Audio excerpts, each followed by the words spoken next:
Hola, mi nombre es Diego. Yo voy a hablar acerca de los anticoagulantes orales. Primeiramente, vamos hablar sobre los antagonistas de la vitamina K. As características generales son, em 1950, se começaram a utilizar como anticoagulantes orales. São utilizados na prevenção e tratamento da enfermidade tromboembólica e, na atualidade, existem os seguintes grupos. A.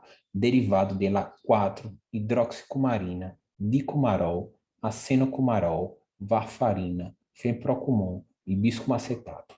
B. Derivado de inda 1,3-diona, fenidiona e difenadiona.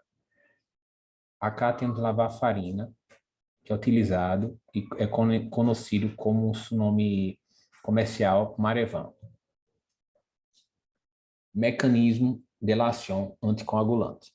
A diferença de la heparina, a ação anticoagulante só se produz em vivo, requerendo um período de latência que oscila entre 12 e 24 horas. Seu mecanismo fundamental é alterar a ação da vitamina K, elemento essencial para terminar de sintetizar no hígado 4 proenzimas fatores de la coagulação. Proenzima 2, proenzima 7, proenzima 9 y proenzima 10. Los fármacos cumarínicos tienen la capacidad de inhibir las quinona reductasas y la vitamina K epóxido redutasa. Antiguamente, a capacidade antitrombótica de los anticoagulantes orales se ha atribuído a seu efeito anticoagulante, pero hoje em dia essas duas propriedades tendem a dissociar-se e se dá mais importância à la redução de los fatores 2 e 10 como responsáveis de la ação antitrombótica que a la redução de los fatores 7 e 9 com maior e mais rápido efeito anticoagulante. Características farmacocinéticas.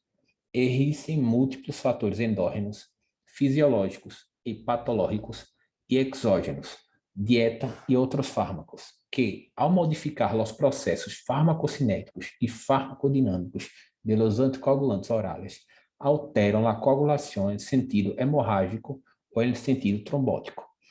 Existe um retraso entre o momento em que se alcança a concentração máxima em sangue e a resposta terapêutica, medida em tempo de protrombina, que se deve aos seguintes fatores. Fator A, ao tempo necessário para que se alcance os níveis estáveis, de acordo com sua semivida. Fator B, ao tempo que se deve transcorrer hasta que agotem os fatores de coagulação. Reações adversas e antídoto. A principal reação adversa é a hemorragia. Outras reações mais infrequentes são diarreia, necrose do intestino delgado, urticária, que podemos mirar na imagem, e alopécia. A necrose cutânea é uma complicação pouco frequente. O principal antídoto é a vitamina K, por via oral, subcutânea ou intravenosa. Seu efeito em pacientes tratados com acenocumarol começa às 3 ou 4 horas. Dosificação e controle. O acenocumarol se administra em dose entre 12 e 4 miligramas, em uma sola dose em los 2 primeiros dias. A varfarina se administra em dose de 5 a 10 miligramas dia durante 12 dias. Se durante esse período inicial se precisar de uma cobertura antitrombótica imediata, se administrará conjuntamente com a heparina, hasta conseguir níveis de INR superior a 2 durante 2 dias consecutivos. A dose que se precisa para manter o rango terapêutico adequado diminui segundo aumenta a idade, possivelmente devido a que o aclaramento desciende com os anos. Precisa um cuidadoso controle analítico devido à grande variabilidade individual em la resposta e porque é muito estreito o margem entre doses ineficaz, adequada e excessiva. A prova para controle é conhecida como TP, chamada de tempo de protrombina. O principal antídoto é a vitamina K por via oral, subcutânea ou intravenosa. A suspensão de los anticoagulantes orales não produz uma redução imediata de seus efeitos. Acá podemos mirar a vitamina K em cápsula e a vitamina K inetável. Inibidores diretos da trombina. El dabigatran é uma pequena molécula sintética que atua sobre a trombina de forma muito seletiva, competitiva e reversível, bloqueando tanto a trombina livre como a unidade ao coágulo. Interfere na ativação plaquetária, em los fatores de coagulação e derrama na quantidade de trombina livre, enzimaticamente ativa, disponível para a hemostase normal. El dabigatran etaxilato é utilizado por via oral e traz sua absorção é hidrolisado em dabigatran, inicialmente ao nível gastrointestinal e finalmente no hígado. Sua biodisponibilidade é de 6,5%, a concentração plasmática alcança seu nível máximo em 2 horas, com média-vida de 12 a 17 horas. Se elimina por via renal por volta de 80% e o resto por bilis.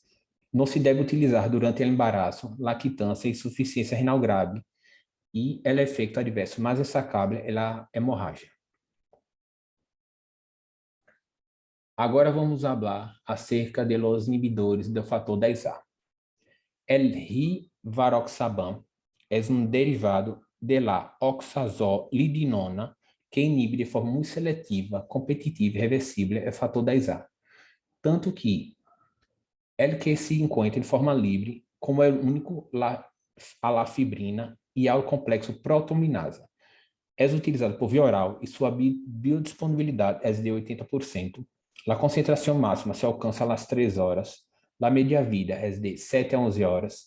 É contraindicado em caso de tratamento com inibidores da proteasa del VIH ou antimicóticos azoles. Deve utilizar seu uso em embaraço, em la lactância e em la suficiência renal ou hepática grave. Não é antídoto disponível para revertir seu efeito. Apixaban é uma molécula não peptídica derivada do rasaxaban que inibe de forma direta o centro ativo do fator 10A.